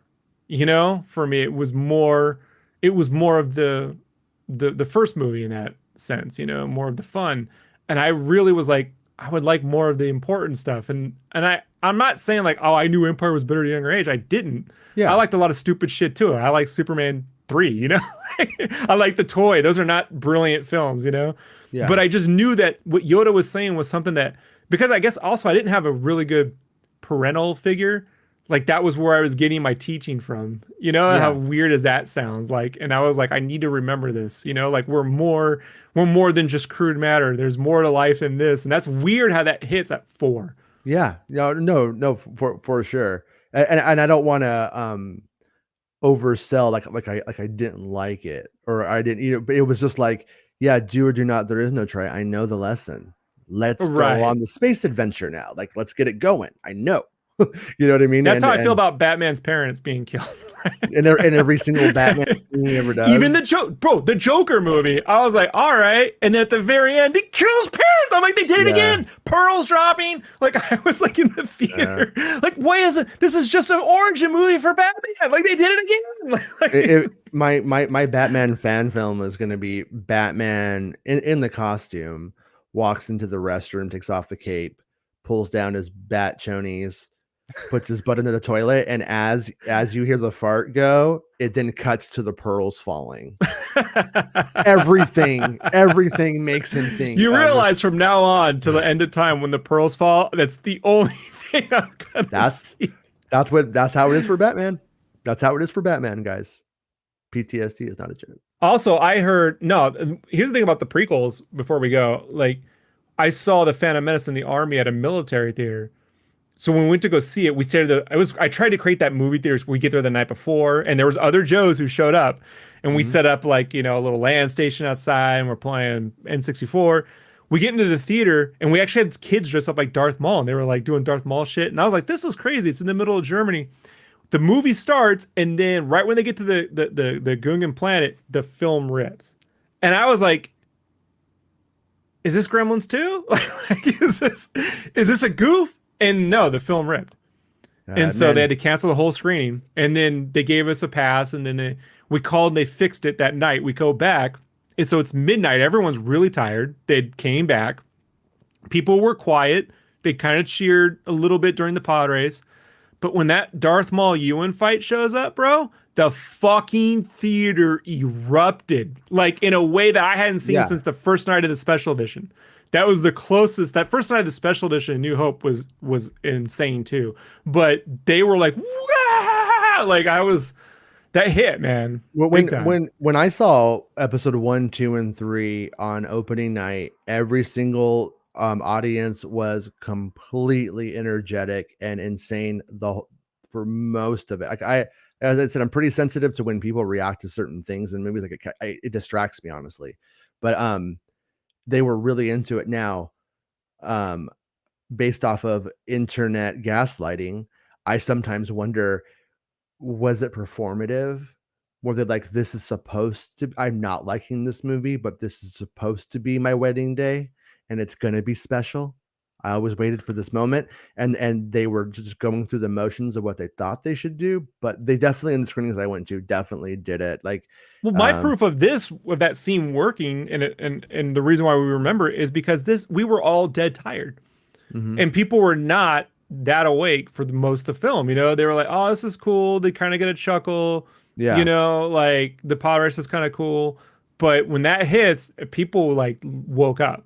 Yeah. So that's where I was like, all right, I came out super high on the film because of that moment. And there's this comic book shop in Frankfurt called Terminal 1. It was a German comic book shop. And downstairs, underground, they had the American comics.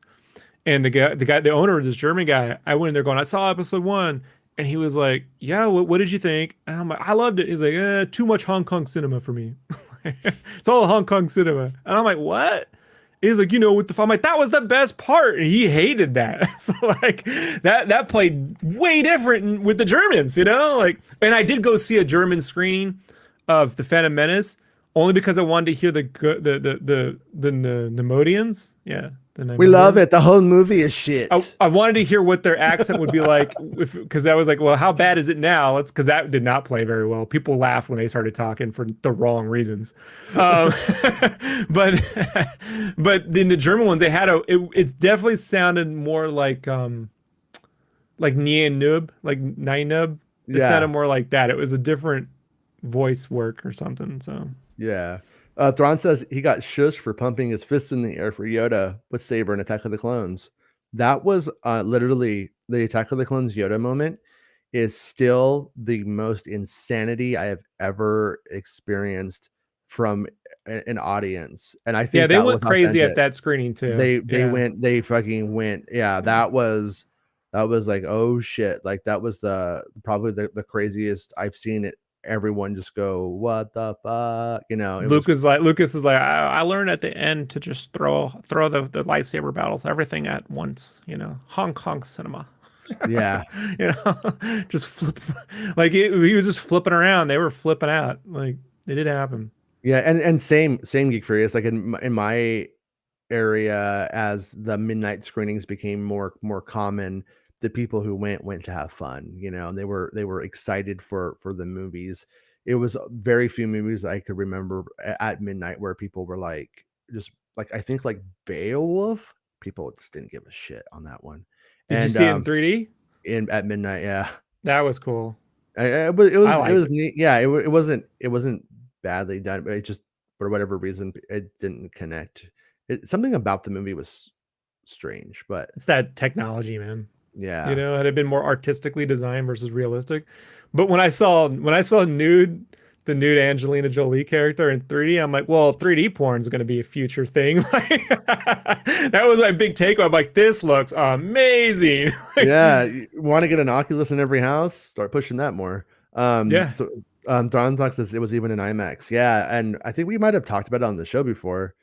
If I Yeah, I saw remember the IMAX edit. There was the that that, back way to go to the LAX. There was an IMAX theater right there. That was the mhm, first theater I'd ever experienced where you could reserve seats. yeah, It was like in this little mini mall.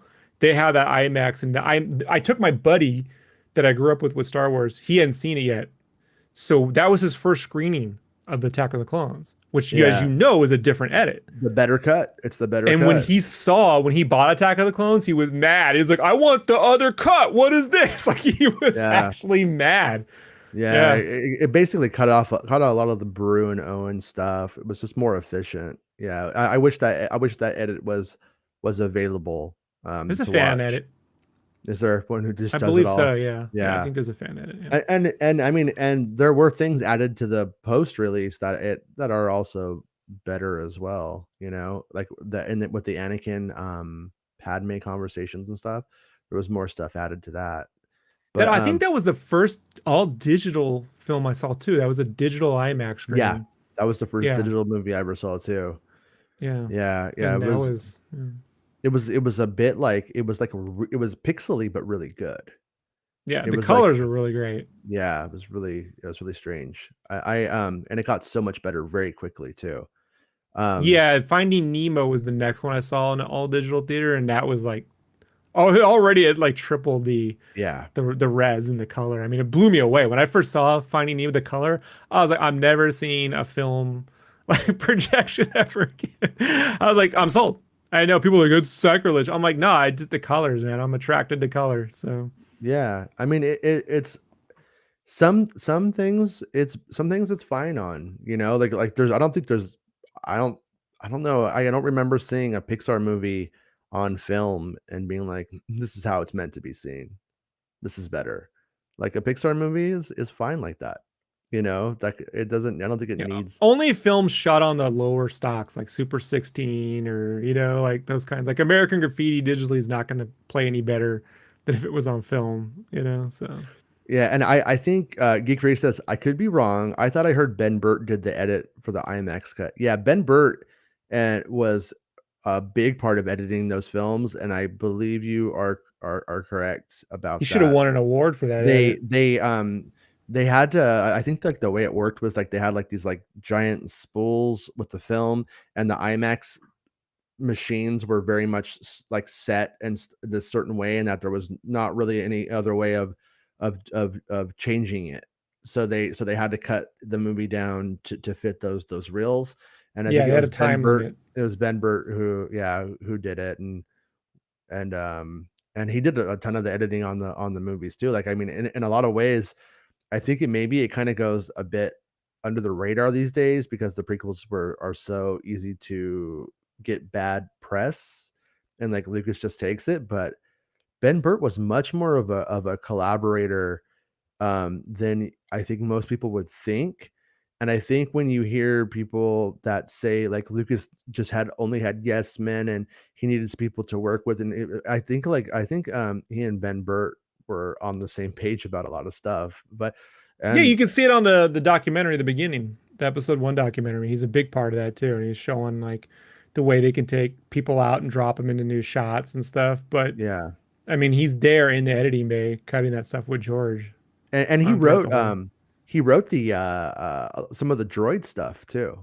Created and wrote some of the droid stuff, the cartoon with Lucas. And Oh, and that stuff then I don't like that. and that stuff ended up in the reels, and then And everyone deserves an L. We all get it. I make some stupid shit sometimes. yeah.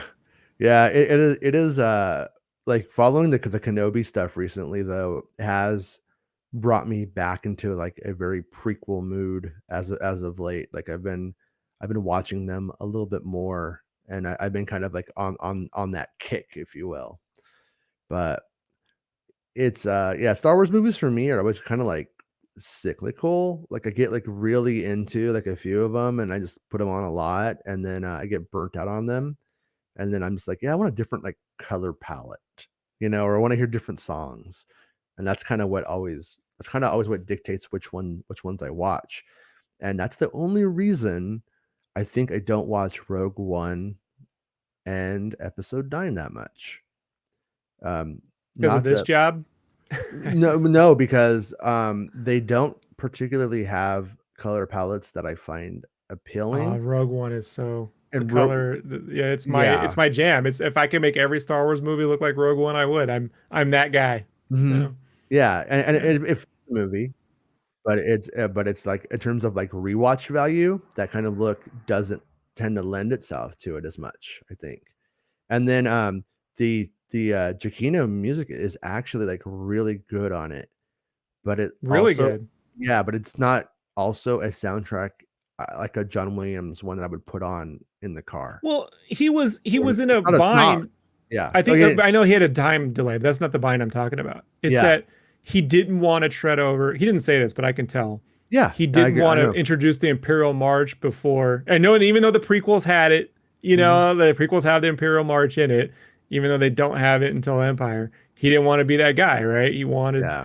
So it's like I'm like I'm fine. I love. There's nothing about the movie I'd change other than maybe deep faking Tarkin, right? If I could, like, if we Yeah. get that technology down, that'd be the only thing. So Yeah, for sure. And right, like Geek Free says, Rogue One's music is pretty amazing when you consider how quickly he did it. And I'm like, and I think it's actually like kind of one of the better scores overall in general for the Star Wars films that that's come out recently, or of the newer Williams stuff. hasn't produced any key Duel of the I Fates-ish moments, man. I I haven't think even. Ray's theme is really damn good. Ray's theme is going to Yes, age well. And but in terms of the prequel stuff, like I think the prequels gave us a lot more way more. like yeah, Even like Across the Stars, Across the Stars and is probably my favorite. Maybe I it's not my favorite little piece of music. I don't know what it's called, but it's like on the Star Wars soundtrack, the original one, when it redoes like the end credit music, but it does like that like swirling chimey thing. It goes like it's like a big wind up before the dun dun dun dun mm, dun comes back. That moment fucking rocks, and nobody ever fucking uses it. Nobody ever uses it in their movies, and the reason is they can't make something that fucking epic on screen to put that music to it. So that's the challenge. You need to step up and you need to make the fucking moment that is so fucking like, not that this would have been it or would have worked, but they need that a concept. pearls dropping moment. No, like yeah, like if they had made Ray putting her lightsaber out of the X-wing cockpit and taking down all the ships, if that worked, it Like the wouldn't have Billy the worked. Kid move, as she hangs off the side of the Mhm. ship. Yeah, it wouldn't have worked. But if they had made it work, Yeah, we that took it would have from been it. the Billy the Kid days. It's actually an homage. Yeah. Yeah, yeah. He says that every single track for Revenge of the Sith is my favorite Star Wars, except wait, does he mean Rise of Skywalker? Which is my wait. Oh, Right. he's saying everyone on Revenge of the Sith is the favorite. Yeah, yeah. The For me, I love the Trade Federation theme. I think that's highly underrated. They were using it Oh for the yeah, NFL for a while there too, which was hilarious. that's For weird. Monday Night Football, they're like Williams composed. It's the Trade Federation theme. Um, but the militaristic Jedi March theme that you can barely hear in the fucking film Yeah, on its own is the best piece for me. I was like, that's where you could just feel the corruption of the Jedi Knights. Like this is not like it's not a hoorah moment. I'm like, yeah, that's right. We should know this is not good. Like they're not a military force. This is right. bad. And you can do that turning that into the Imperial March. I could see like you're taking the themes and thematically corrupting, you know? Yeah. Well, Yeah. let me ask you this: do you recall who's doing the music for Kenobi? Do we know? No. And because I don't remember who, Let if me we type it do, in. I think I, I looked this up and I thought it might have been Williams, I feel right? like I might have written an article about it one I thought it time, was Williams. No, Williams come back for Indiana Jones. but no one has anything. No, yeah, because I'm curious if because like Mandalorian is really good in that it uses that, I don't know, that harmonica sounding "wah, wah" thing or whatever the hell that is, and Right. that becomes iconic and onto itself, and you don't really have any other music that you're pulling from that's like John Williams esque. But when you get to I feel like when you get Obi-Wan Kenobi on screen, if you don't start playing in that John Williams world, I don't know if it's gonna feel right or if it'll feel as Yeah, right. I wish if I had my way, it'd be Giacchino, and I'd say incorporate some themes, you know. Yeah. But I don't know, man. Like, yeah, it is. I guess now that they've wrapped up, we'll hear about it. Someone's gonna put this music together sooner than later. I mean, honestly, dude, you know who's probably the best for it is the guy who's been doing the music on them Bad Batches and the Clone Wars. Well, Thrawn Talk wrote Kiner Bros. I don't know if he means Kevin Kiner, and Yeah, if I Kiners. yeah, I don't know if that's if he's saying if that's a suggestion or if that's who's doing it. That But would probably be the best one, yeah, honestly. Like, because the one thing I could say from just watching those few episodes of the Bad Batch, I mean, I've been hearing Harloff tell how great the Kiner was for forever. I don't know if it's two of them or one of them. I just thought the Kiner. Um, but I'll agree, the music's fantastic, and then knows all the prequel themes. You know what I mean? Knows how to weave it in, add like that Kaminoan sequence with the music, yeah, and then knowing when to not use music, and just like that right there is everything I've seen from the Bad Batch. That is some of the best Star Wars when they cut to no music and showing the empty Camino facility. I mean, get goosebumps thinking about it. I'm like, that is yeah, it was well done. perfection. Yeah. Perfection. Yeah. Thrawn said it was a suggestion, not like a thing. And then Geek Series says, for some reason, I feel like I heard Chow chose a composer. Yeah, On the Wikipedia, it's empty. empty. Yeah, Yeah. you probably have to like see. I feel like but there's like so many shows going on. I can't remember that part now. Because I remember like either Cassian. I think maybe it's Cassian's composer who they chose, and I don't remember. I didn't know anything about the person, so I was like, okay, there it is. But yeah, but there's a lot of good prequel themes that I think and original trilogy themes that tie into Kenobi. So a lot of it is just kind of there, like waiting to be like kind of picked up, and you add some new stuff to it.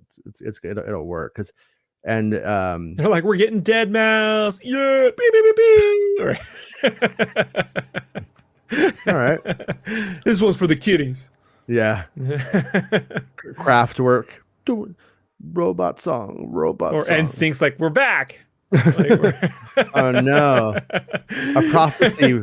It's all a prophecy. We're part of the prequels too, guys. We got more of a right to be here than you. And I wonder if Lucas's daughter saw that I ran into Ewan McGregor and she was like, "But I did dark magic with his hair." I was gonna say she still has his hair. I like it when Lucas. That's enough. That's enough. On the beginning, Okay, we're talking about the beginning documentary. Don Talk says Kiner announced a new project they're working on the Twitter. Yeah, remember that would be the dude, man. Like that would.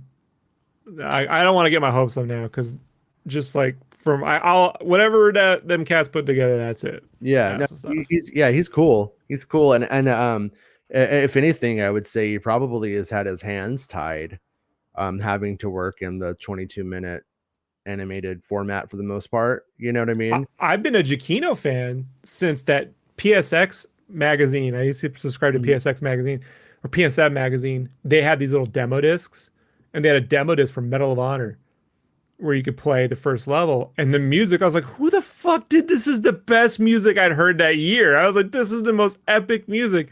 Who is this Giacchino? Like, I didn't know how to pronounce it. Yeah. But they sold the soundtrack, the CD on the DreamWorks website. That's the first time I went on a website and bought something. So I got it sitting right back there, you know? And I put that, my buddy, who's a big Giacchino fan, never heard that soundtrack. And I'm like, listen to it. And he's like, this is like Indiana Jones meets, like a fun version of Saving Private Ryan. I'm like, yeah, like, and I don't know if he's ever quite gotten to that level, like swashbuckling in his music, but a highly underrated score in Medal of Honor. But to bring it back to Kiner, the reason why I bring it up is that dude did that video game, and I'm like, this guy's got a future. Yeah. And like, just because the Kiners have been doing cartoons, or doesn't mean that I mean, like, that's fantastic music, you know? Yeah, And it I first learned of him when he did the Star Tours ride. He the scored that. Chiquino? Yeah. Yeah. And he also did the new Space Mountain theme too. Mm, That's him too. yeah. Geek Fury says kind of could be working on like 200 shows. Lucasfilm hasn't announced yet. Yeah, I mean, generally speaking, like looking at past stuff, it's always shit that's in the can. So, it could be like a season 2 of a cartoon, or it could have been that fucking that those shorts that are coming out with the animals that we talked about yesterday. I think, you know, that animals. Disney Oh, the Plus Galaxies cartoon. of Creatures, or Yeah, yeah. creatures to put in your places.com, whatever it was. Yeah, it could be so many different things. And then and it says Bear McCreary is sliding into Star Wars, so maybe him. Oh, that would be good. I feel like, yeah, I feel like he would tear that shit up. His He-Man score was great too. I was curious. I was like, I don't know, because they're not gonna be able to use the themes because Filmation owns them. But then I was like, I do like the music to the movie He-Man. Like that Master of the Universe score is actually pretty good. It's cheesy, but it's good. Yeah. But yeah, Bear's awesome, right? Got Battlestar. And... Yeah, the Battlestar Galactica music was super good. Beyond the Blast Doors, how's it going? Blast Doors? Do I call you Blast Doors? Do I call you Beyond? Beyond the Blast Doors. I call him BTBD. What's up, BTBD? It sounds like one of those tags on X videos. Yeah, I'll watch some BTBD tonight. You know what that means, Whoa! dude? Oh shit, she loves Return of the Jedi. Okay, anyways, happy Friday, everyone. No idea how you are streaming so early in the morning, 4 a.m. where I am. Anyways, Kenobi will crush. Kiner's the man. Let him do a movie soundtrack. Yeah, we are up at 2 in the morning here. We intended for this to be about 10 minutes, but once we start talking, we can't shut the fuck up, apparently. But we should wrap it up. I do have to get to work. Yeah, these are my working hours, but whatever. Yeah. So what are you doing right now, dude? No, I'm kidding. Anyways, yeah, thanks to everybody. BTBD. Yeah, for hanging out with us in the middle of the night. And yeah, do you want to do the show tomorrow? Should we do the show tomorrow? So okay, well, so if you want to do it, I'll do it. Yeah, so we'll be on at 1 p.m. tomorrow, and we'll talking about start 1 p.m. Pacific Standard Time. So you know, about 11 hours or 10 hours from now. And yeah, thanks to everyone who's a Patreon supporter and supports the channel on the youtube.com machine. I appreciate it. And we will see you guys in just a few when I could remember how to set up a video, because I'm so tired. We have to do those cheesy things where we say like blast that subscribe button and like force push the videos out in the interwebs. Force push the bell and yeah. And force choke that like button. And force choke it. Yeah, Filoni like. Yeah, you know, that's how we do it. I'm kind of slipping into George there a little bit. They're becoming the same thing now to me.